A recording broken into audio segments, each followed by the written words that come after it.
Halo teman-teman semua, selamat datang dan terima kasih sudah mampir di channelku, di mana saat ini dan kedepannya kita akan belajar tentang 3D modeling menggunakan suatu software yang luar biasa, yaitu Blender.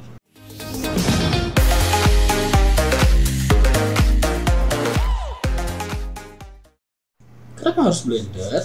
Blender ini menurutku suatu software yang sangat luar biasa, di mana kita bisa membuat 3D modeling sampai texturing, nantinya rigging, kemudian kita bisa membuat animasi, kita juga bahkan bisa membuat video effects di Blender atau di aplikasi Blender ini teman-teman ya.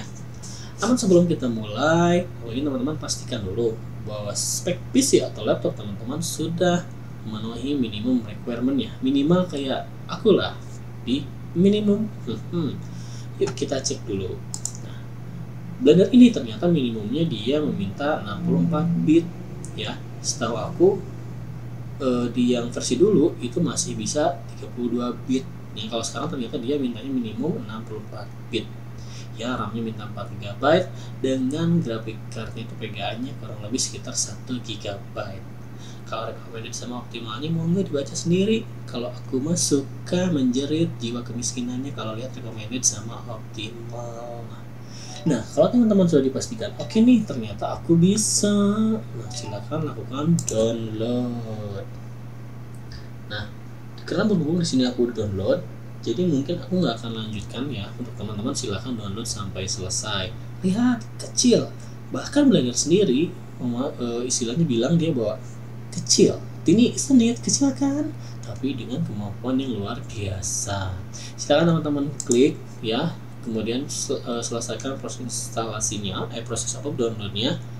Nanti silakan lakukan instalasi jika sudah di download. Berhubung saya di sini sudah download, jadi saya nggak download ya. Setelah teman-teman lakukan download, nanti file download itu akan berbentuk seperti ini. Silakan double klik untuk lakukan proses instalasi. Karena aku sudah, jadi aku cancel. Kalau teman-teman silakan sampai next. Dan kabar baiknya gratis. Siapa sih yang suka gratis ya? Semua orang suka gratis ya.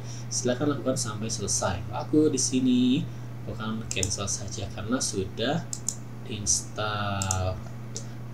Kalau teman-teman sudah lakukan instalasi, silakan buka Blendernya. Nah, seperti ini. Aku ingin kasih tahu beberapa pengalamanku sebelumnya. Pada saat download Blender versi terbaru ini, aku punya kendala. Ya, ketika pertama kali buka, itu muncul di sininya your graphic card bla bla bla bla. Intinya adalah ternyata bahwa kita harus mengupdate VGA kita ke versi terbaru. Jika tidak, maka akan terjadi crash. Seperti apa?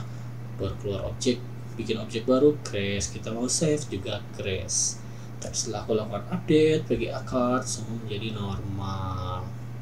Oke teman-teman, kalau teman-teman yang baru install, aku pastikan teman-teman di sini ada pilihan selectionnya mau kiri apa kanan, ya. Karena aku sudah beberapa kali buka, maka ini nggak muncul lagi. Nah, kalau teman-teman terlanjur masuk, ada settingannya di sini, edit, reference, keymap. Nah, kalau teman-teman memang dari Blender 2.7 sudah mengikuti, maka pasti terbiasa dengan klik kanan. Kalau aku di sini sudah dibiasakan lagi pakai klik kiri, karena rasanya itu pegel. Kalau misalnya buka aplikasi lain kebiasaan jadi klik kanan. Jadi dibiasain semuanya klik kiri. Untuk settingan lainnya mau nggak dibalik sendiri. Tapi kalau aku sudah yakin, sudah oke dengan bawaan Blender sendiri. Oke, ini tampilan Blender teman-teman semua ketika kita pertama kali buka softwarenya. Ya, aku kasih tahu bahwa kotak tempat kerja kita ini namanya adalah 3D view ya. Teman kali ini namanya 3D view. Maka dari itu, yang akan kita pelajari di sesi ini adalah yang pertama adalah view and viewport.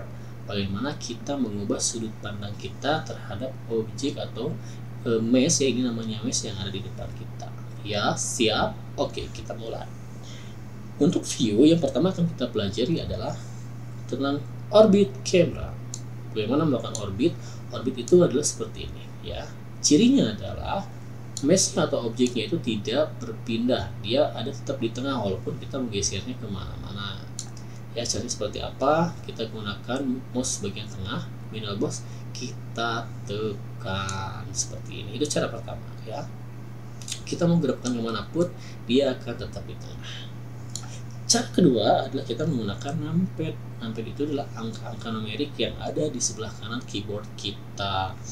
Jadi yang pertama adalah kita menggunakan numpad 2 seperti ini, 8 seperti ini, 4 seperti ini, dan 6 seperti ini. Kita mau mencet 2, 4, 6 atau 8 pun objeknya akan tetap di tengah. Itu adalah cirinya kita menggunakan orbit. Ya, itu yang pertama. Yang kedua, kita akan belajar yang namanya zoom. Ya. Cara pertama, kita menggunakan mouse bagian tengah, tapi bukan ditekan, melainkan di scroll seperti ini. Ya. Dep, dep, dep. Kalau teman-teman rasakan perpindahan kamera kita itu seperti per unit ya, kasar ya, dep, dep, dep, dep gitu kan. Nah, ini adalah cara pertama di mana menggesernya itu menggunakan mouse bagian tengah ya, di scroll saja. Tapi kalau kita ingin perpindahannya halus, kita tekan Ctrl, tapi middle mouse-nya tidak di scroll melainkan ditekan lalu kita geser mouse kita. Lebih halus kan dibandingkan dari cara yang tadi cuma scroll saja.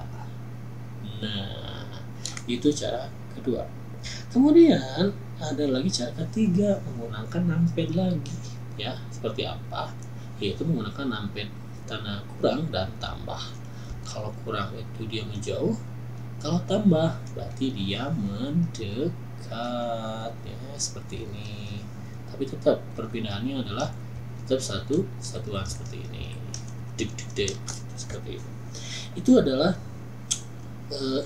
zoom ya. Tadi kita sudah belajar orbit, zoom, dan sekarang adalah pan ya. Pan itu seperti apa? Dia itu berbeda dengan orbit. Kalau orbit kita gerakan seperti apapun, objeknya akan tetap berada di tengah. Kalau pan, dia akan bergeser objeknya atau mesh-nya ya. Kita menggunakan cara seperti apa? Kita tekan shift ya, kemudian mouse bagian tengah kita tekan, lalu mouse-nya kita geser kiri, kanan, atas, bawah ya. Kemudian cara keduanya seperti apa? Kita menggunakan numpad lagi, tapi menggunakan kontrol. Karena kalau tidak menggunakan kontrol, maka jadinya adalah orbit, objeknya tetap di tengah. Kalau kita tekan kontrol, tekan 4, maka dia akan bergeser. 6, 8, 2, seperti itu teman-teman ya. Itu adalah cara yang kedua. Nah, selanjutnya kita akan belajar roll. Roll ini paling jarang saya gunakan karena bikin pusing. Seperti apa? Kita tekan shift, lalu kita tekan numpad 4. Pusing kan?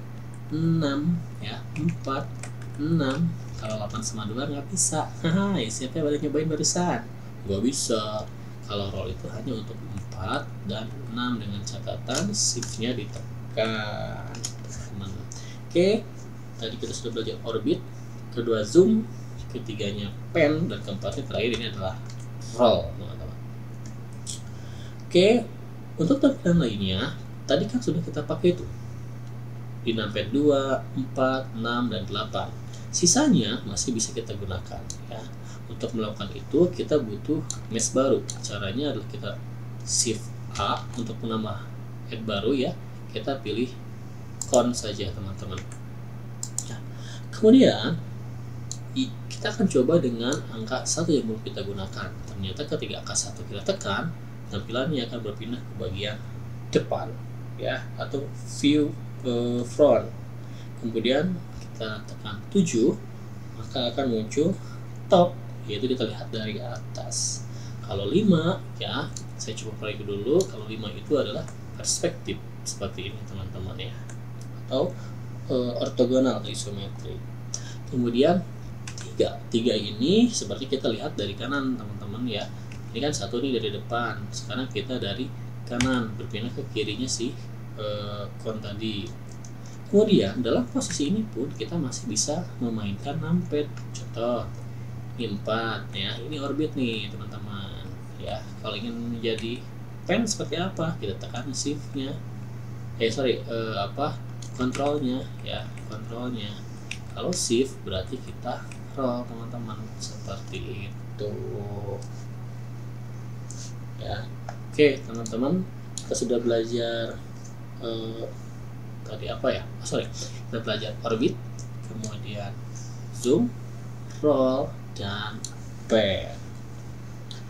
Oke, saya rasa video sampai saat sini saja ya. Kita belajar tentang view dan pivot. Di video selanjutnya kita akan belajar tentang transform atau bagaimana mengubah mesh ini menjadi objek yang kita inginkan. Oke, sekali lagi terima kasih sudah menonton dan selamat datang bagi yang baru bergabung dengan channel saya. Jangan lupa like, subscribe, dan share, dan jangan lupa juga nyalakan notifikasinya agar tidak ketinggalan video terbaru dari saya.